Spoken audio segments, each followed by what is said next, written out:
2024 మాస ఫలితాల్లో జూలై మాసంలో వృషభ రాశి వారి ఫలితాలు ఏ రకంగా ఉన్నాయో తెలుసుకుందాం. మరి వృషభ రాశి వారికి జూలై మాసంలో కొన్ని మాధ్యమిక ఫలితాలు అయితే కనిపిస్తున్నాయి. అంటే కొన్ని విషయాల్లో, అంటే బిజినెస్ ట్రాన్సాక్షన్స్ చేసే వాళ్ళ విషయంలో, రాని బాకీల విషయంలో కొంత అనుకూలమైన పరిస్థితులు అయితే వృషభ రాశి వారికి కనిపిస్తున్నాయి. ముఖ్యంగా ఉద్యోగాలు ఎవరైతే నిర్వహిస్తున్నారో, గవర్నమెంట్ ఆర్ ప్రైవేట్ రంగాల్లో ఉన్న వాళ్ళకి, సాఫ్ట్వేర్ రంగంలో ఉన్న వాళ్ళకి, బ్యాంకింగ్ సెక్టార్స్, అకౌంటింగ్ సెక్టార్స్లో ఉన్న వాళ్ళందరికీ కూడా ఉద్యోగంలో, అంటే ఆ జాబ్ చుట్టూ ఉండే సరౌండింగ్స్లో కొన్ని డిసప్పాయింట్మెంట్స్ అయితే ఉంటూ ఉంటాయి అన్నమాట. ఏ విషయాల్లో డిసప్పాయింట్మెంట్ ఉంటుంది? ప్రమోషన్స్ ఎక్స్పెక్ట్ చేస్తూ ఉంటారు, ఆ విషయాల్లో జాప్యం జరగడము. ట్రాన్స్ఫర్స్ ఎక్స్పెక్ట్ చేస్తూ ఉంటారు, ఆ విషయాల్లో కొద్దిగా జాప్యంగా ఉండడము. పై అధికారుల యొక్క మనస్తాపం ఉండడం, అంటే ఎంత వర్క్ చేసినా గుర్తింపు లేకపోవడం, ఇలాంటి సిచ్యువేషన్స్ ఉండే పరిస్థితి కనిపిస్తోంది. అలాగే బిజినెస్ స్టార్ట్ చేయాలనుకున్న వాళ్ళకి స్టార్టింగ్ ట్రబుల్ అనమాట, కొంత జాప్యం వృషభ రాశి వారికి మాసంలో. ఈ డిలేనెస్ అనేది మెయిన్లీ ఎక్కువగా ఫేస్ చేస్తూ ఉంటారు. కాబట్టి ఈ స్టార్టింగ్ ట్రబుల్ అనేది అధిగమించి ముందుకు వెళ్ళి స్టెప్ తీసుకోవాలి బిజినెస్ పీపుల్ ఎవరైనా కూడా. అంటే నూతనంగా వ్యాపారం ప్రారంభించాలనుకున్న వాళ్ళకి, ఆల్రెడీ బిజినెస్లో ఉన్న వాళ్ళకి కొంత ప్రాఫిట్స్ అన్నీ కూడా స్లో మూమెంట్లో ఉండే ఛాన్సెస్ ఉంటాయి. అయినా కూడా స్ట్రగుల్ అవ్వాల్సిన అవసరం లేదు, ముందుకు వెళ్ళిపోవాలన్నమాట వృషభ రాశి వారు. ఇక ఆల్రెడీ బిజినెస్లో ఉన్న వాళ్ళకి చెప్పాను, లాభాలు కొంతవరకు ఈ మాసంలో కనిపిస్తున్నాయి. అలాగే వృషభ రాశి వారు కొంత సంతాన విషయాల పట్ల శ్రద్ధ వహించాల్సిన పరిస్థితి అయితే కనిపిస్తుంది. నూతనంగా వివాహమై సంతానం కోరుకునే దంపతులు ఎవరైతే ఉంటారో వాళ్ళకి కొంతవరకు జాప్యం అన్నది కనిపిస్తుంది సంతానం విషయాల్లో. కాబట్టి కొంత దైవారాధన, అంటే గణపతి ఆరాధన ఎక్కువగా చేస్తే, సంతానం కోరుకున్న వాళ్ళకి గణపతి ఆరాధన చేసినట్టయితే చాలా వరకు అబ్స్ట్రక్షన్స్ ఏవైతే ఉంటాయో, సంతానం పొందడానికి వచ్చే అబ్స్ట్రక్షన్స్, హెల్త్ ప్రాబ్లమ్స్, అవి చాలా వరకు కంట్రోల్ అయ్యే అవకాశం ఉంటుంది. వృషభ రాశి వారికి మాసంలో ఏంటంటే ఆధ్యాత్మికంగా చాలా స్ట్రెంగ్త్ ఉండే మాసం ఇది.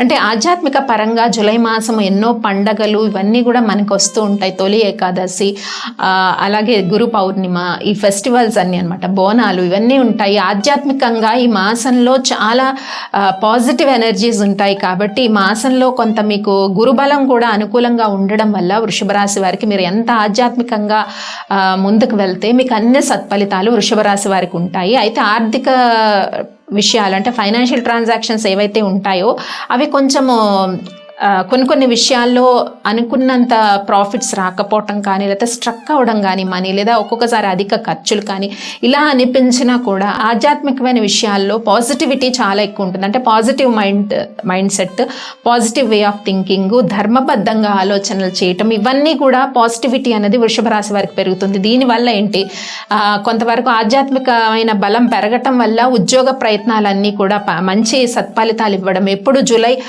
4th and 5th వీక్స్లో నిరుద్యోగులకు కొంచెం ఉద్యోగ ప్రయత్నాలన్నీ కూడా ఫలించే అవకాశం ఉంది.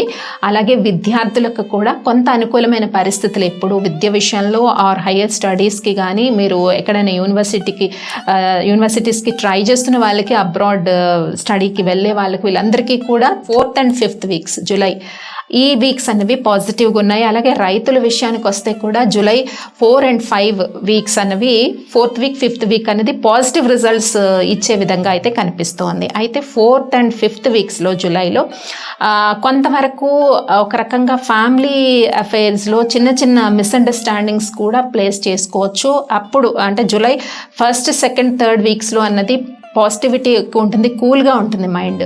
4th and 5th వీక్స్లో కొద్దిగా కోపం పెరిగే అవకాశం ఉంటుంది వృషభ రాశి వారికి. ఆ సమయంలో మిత్రులు లేదా అంటే కుటుంబ సభ్యులతో మాట్లాడేటప్పుడు కొంత ఆచితూచి వ్యవహరించాల్సిన పరిస్థితి ఏర్పడుతుంది.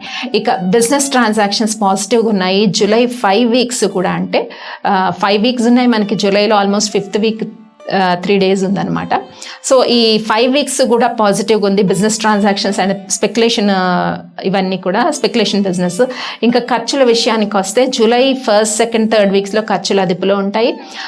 4th and 5th వీక్లో కొద్దిగా ఖర్చులు అనేది పెరిగే అవకాశం ఉంటుంది. ఇక హౌస్ వైఫ్స్ విషయానికి వస్తే ఆరోగ్య పరిస్థితులు అనేది చక్కగానే ఉంటాయి, అనారోగ్య సూచనలు లేదు, మానసిక ప్రశాంతత చక్కగా ఉంటుంది. ఇందాక చెప్పుకున్న point, July 4th and 5th వీక్స్లో కొద్దిగా కోపాన్ని హౌస్ వైఫ్స్ కూడా అదుపులో పెట్టుకోవాలి. ఉండాలి. ఇంకా హయ్యర్ స్టడీస్ చేయాలనుకున్న వాళ్ళకి, అలాగే కొంత వివాహం కాని యువకులకి వీళ్ళందరికీ కూడా July 4th week 5th week కొంత పాజిటివ్గా ఉండడానికి అవకాశం ఉంది. సాధారణంగా శుభకార్యాలు ఏమి ఆషాఢ మాసంలో చెయ్యరు, కానీ అలయన్స్ విషయానికి వస్తే ఈ వీక్స్ అనేది పాజిటివ్గా ఉంటుంది పెళ్లి కాని యువకులకు. అలాగే సంతానం పొందాలనుకున్న వాళ్ళకి కూడా నేను చెప్పాను.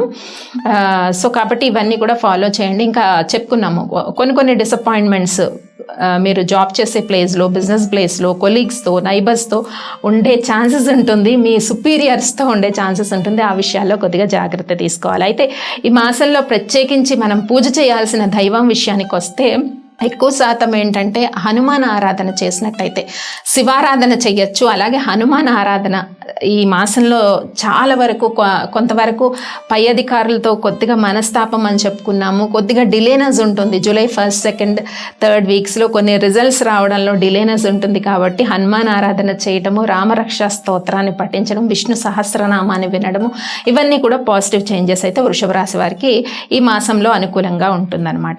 ఇక డేట్స్ వైజ్ చూద్దాం వృషభ రాశి వారికి ఎలా ఉందో. July 1st, 2nd, 3rd dates అన్నవి అంత పాజిటివ్గా లేవండి. మేజర్ డిసిషన్స్ ఏవి కూడా ఈ దీంట్లో తీసుకోవద్దు. ఎందుకంటే ఈ 3 days కూడా కొద్దిగా ఇంబ్యాలెన్స్ ఉంటుంది. మైండ్లో థాట్స్ అన్నీ కూడా ఒక వేలో పాజిటివ్ వేలా కాకుండా ఇంబ్యాలెన్స్ ఉంటుందన్నమాట. కొంచెం కోపంగాను, కొద్దిగా మళ్ళీ ఒక రకమైన ప్రశాంతత అన్నది తక్కువే ఉంటుంది. దీనివల్ల ఏంటంటే డిసిషన్ మేకింగ్ అన్నది ప్రాపర్గా ఉండకపోవచ్చు 1st, 2nd, 3rd డేట్స్లో. ఇక 4, 5, 6, 7, 8, 9, 10, 11, 12, 13 అంటే అప్ టు 4th నుంచి 13th వరకు ఉండే డేట్స్ అన్నీ కూడా పాజిటివ్ ఉన్నాయి. పాజిటివ్ డిసిషన్ మేకింగ్స్ ఉంటాయి. తర్వాత కుటుంబ సభ్యుల యొక్క సహాయ సహకారాలు, కొద్దిగా అనుకున్న టైంకి మనీ అన్నది రావడము, ఖర్చులు అదుపులో ఉండడము, తర్వాత మిత్రుల యొక్క సహాయ సహకారాలు లభించడము, స్థిరాస్తి ఏదైనా కొనుక్కోవాలనుకున్న వాళ్ళకి 10, 11 డేట్స్ అనేవి పాజిటివ్గా ఉంటాయి. అంటే గృహ నిర్మాణ ప్రయత్నాలు కానీ, కొంచెం స్థిరాస్తి విషయం కానీ, ల్యాండ్ ఏదైనా సేల్ చేయాలనుకున్న వాళ్ళు, హౌస్ సేల్ చేయాలనుకున్న వాళ్ళకి 10, 11, 12, 13 డేట్స్ అనేవి పాజిటివ్గా ఉంటాయి. ఇంకా 14, 15, 16, 17 ఈ డేట్స్ అన్నవి కొంతవరకు వేళకు తిని విశ్రాంతిగా ఉండాలి. అలాగే ఆలోచనలు ఇవన్నీ కూడా ఏదైనా డిసిషన్ మేకింగ్, ఎవరితోనో మాట్లాడేటప్పుడు ఫైనాన్షియల్గా మేజర్ డిసిషన్స్ కానీ, సంతాన విషయాల్లో తీసుకున్న డిసిషన్స్ కానీ,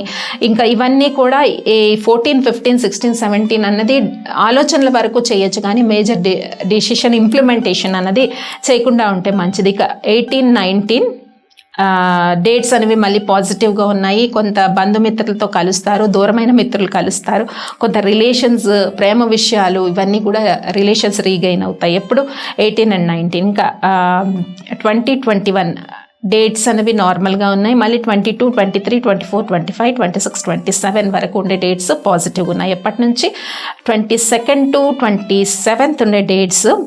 సో మేజర్ డిసిషన్స్ ఏమైనా తీసుకోవడము, ఏదైనా స్థిరాస్తి కొనుక్కోవడము, కొంత మ్యారేజ్ అలయన్స్ విషయంలో ప్రోగ్రెసివ్గా ఉండడం, విద్యార్థులకు కూడా అనుకూలమైన పరిస్థితులు ఉండడము, రైతులకు కష్టపడిన దానికి మంచి రిజల్ట్స్ ఉండడము, గృహిణులకు ముఖ్యంగా మానసిక ప్రశాంతత, దైవ చింతన, పాజిటివ్ ఎనర్జీ ఇవన్నీ కూడా ఉంటాయి అన్నమాట. అప్ టు 27 వరకు. 28, 29 డేట్స్ కొంతవరకు వేళకు తిని విశ్రాంతిగా ఉండడం మంచిది. ఇంప్లిమెంటేషన్ అన్నది పాజిటివ్గా ఉండదు, నార్మల్ రొటీన్ అయితే వెళ్ళిపోతుంది 28, 29. ఇంకా 30, 31 డేట్స్ మళ్ళీ పాజిటివ్గా ఉన్నాయి వృషభ రాశి వారికి. మరి ఈ మాసంలో ముఖ్యంగా హనుమాన్ చాలీసా పఠించడం, అట్లీస్ట్ సాటర్డేస్ ఒక 11 times హనుమాన్ చాలీసా పఠించండి. జాబ్స్ డిలే అవుతున్న వాళ్ళకి, ట్రాన్స్ఫర్స్, ప్రమోషన్స్ ఇటువంటి వాళ్ళందరూ రామరక్ష స్తోత్రము, అలాగే విష్ణు సహస్రనామము, కొంత ఫైనాన్షియల్ డెవలప్మెంట్కి ఈ స్తోత్రాలు చదువుకోవడం కానీ వినడం చేస్తే మీకు చాలా పాజిటివిటీ అనేది వృషభ రాశి వారికి పెరుగుతుంది. స్వస్తి.